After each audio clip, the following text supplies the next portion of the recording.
Agriculture has the power to affect household incomes and put people out of poverty, and yet it is not doing that for many smallholder farmers.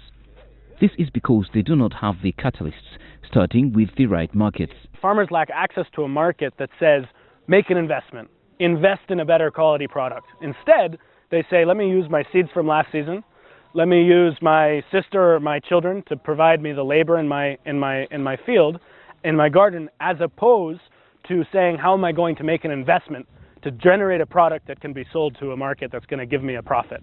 This is what gives rise to middlemen who thrive, and even when a smallholder farmer wants to expand, the land problem arises.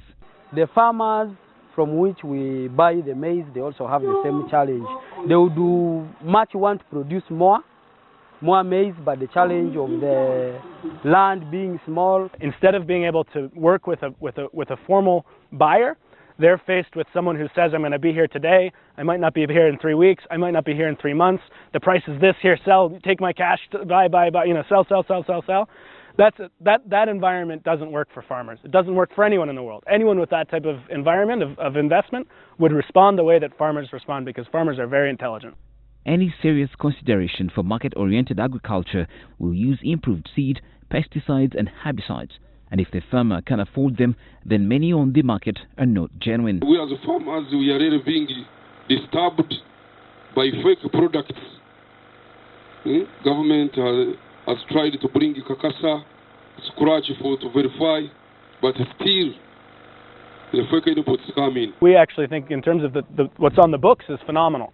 It looks at normalizing the ways that seeds go to market. It looks at enforcing rules associated with seed quality. However, it comes back for me really about the enforcement. About 30% of crop in Uganda goes to waste because of poor post-harvest handling. This forum, among other things, offered solutions on how to handle harvest and how to handle herbicides like this, because they are very, very dangerous. And above all, stay alive and keep producing more.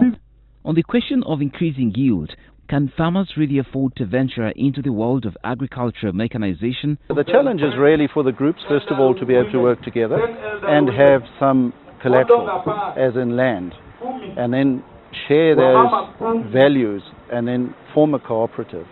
That is where the challenge is. So you need a group of people that can really work together well. It is evident that the country still requires a lot to reap more from the agriculture sector, only if it does these few things. What Uganda needs to do is it needs to formalize the institutions surrounding agriculture. We need institutions around seed, fertilizer, agrochemical dealers. We need institutions around land.